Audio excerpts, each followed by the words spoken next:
మంత్రి పొంగులేటి శ్రీనివాసరెడ్డి మాట్లాడుతున్నారు. లైవ్ లో చూద్దాం. నింపుకొని ఏ రకంగా ఈ ప్రభుత్వం మీద అది నేలకు సంబంధించిన విషయాలు కావచ్చు, మిగిలిన విషయాలు కావచ్చు, అది గోదావరి పరివాహక ప్రాంతంలో ఉన్న ప్రాజెక్టులు కావచ్చు,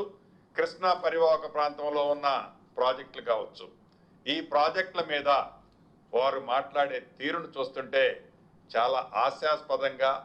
జనము అసహించుకునే విధంగా, నవ్వుకునే విధంగా, నిస్సిగ్గుగా ఎలా మాట్లాడుతున్నారో ప్రత్యక్షంగా మనం చూస్తున్నాం. మీకు తెలియంది కాదు, ఆనాడు కాంగ్రెస్ నాయకుడిగా దివంగత నేత రాజశేఖర రెడ్డి గారు పాదయాత్రలో చేసినప్పుడు రాష్ట్ర వ్యాప్తంగా పాదయాత్ర చేసి పేదవాడి కష్టాలు ప్రత్యక్షంగా చూసి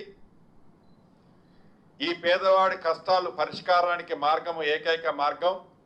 గోదావరి పరివాహక ప్రాంతంలోని గోదావరి నీటిని సఫిషియెంట్గా తెలంగాణ ప్రాంతానికి కానీ మిగిలిన ప్రాంతాలకు కానీ వాడుకోవాలని, అదే రకంగా కృష్ణా పరివాహక ప్రాంతానికి సంబంధించిన నీటిని ఆ ప్రాంతాల్లో అది మహబూబ్ నగర్ కావచ్చు, నల్గొండ కావచ్చు,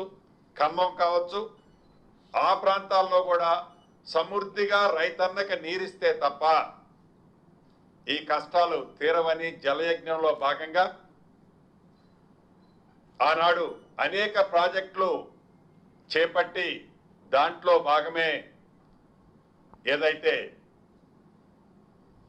ప్రాణహిత చేవెళ్ళ ప్రాజెక్టు. ఈ ప్రాణహిత చేవెళ్ళ ప్రాజెక్టు తుమ్మిడిహట్టి దగ్గర కడితే హైట్ ఎక్కువ, అత్యధిక హైట్లో ఉన్న ప్రాంతం, సమృద్ధిగా నీళ్ళుంది, సిడబ్ల్యూసి పర్మిషన్ ఉంది, తక్కువ ఖర్చుతో అది కన్స్ట్రక్షన్ కాస్ట్ 38,000 కోట్లతో పూర్తవుతుందని తలంచి ప్రతి సంవత్సరం యాన్యువల్ మెయింటెనెన్స్ సంబంధించిన దాంట్లో విద్యుత్ ఖర్చు అయ్యే దాంట్లో కూడా సుమారు 3,500 మెగావాట్లతో ఈ ప్రాజెక్టు 12 months సఫిషియెంట్ వాటర్ ఇవ్వచ్చు అని ఆనాడు అక్కడ ప్రాజెక్ట్ ని స్టార్ట్ చేసి సుమారు ఉమ్మడి ఆంధ్రప్రదేశ్లోనే 5,600 కోట్లు పైగా ఖర్చు పెట్టడం జరిగింది. ఉమ్మడి ఆంధ్రప్రదేశ్లో జలయజ్ఞంలో భాగంగా అటువంటి ప్రాజెక్టు రాష్ట్ర విభజన జరిగిన తర్వాత తెలంగాణ ప్రజల కోరిక మేరకు మా నాయకురాలు ఆనాడు యూపీఏ చైర్పర్సన్ గా శ్రీమతి సోనియా గాంధీ గారు తెలంగాణ ప్రజల ఘోషని గ్రహించి తెలంగాణ రాష్ట్రాన్ని ఇచ్చిన తర్వాత మాయమాటలు తమ్మి ఆనాటి ప్రభుత్వం 10 సంవత్సరాలు ఎవరైతే దొరల పాలన జరిగిందో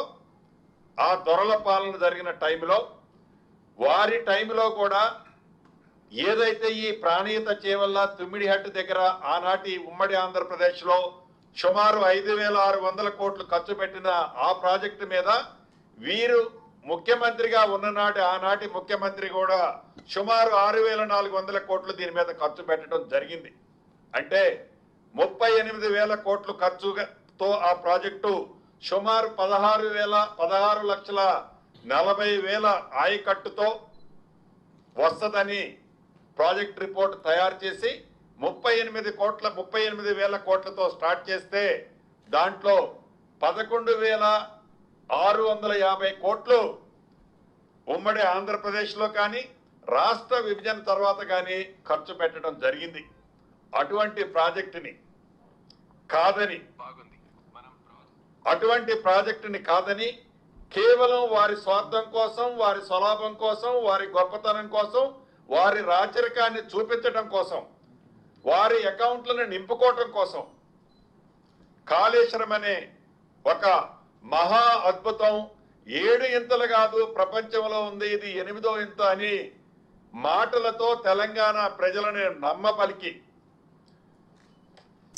ఈ ప్రాజెక్టుతో ప్రతి సంవత్సరము 8,500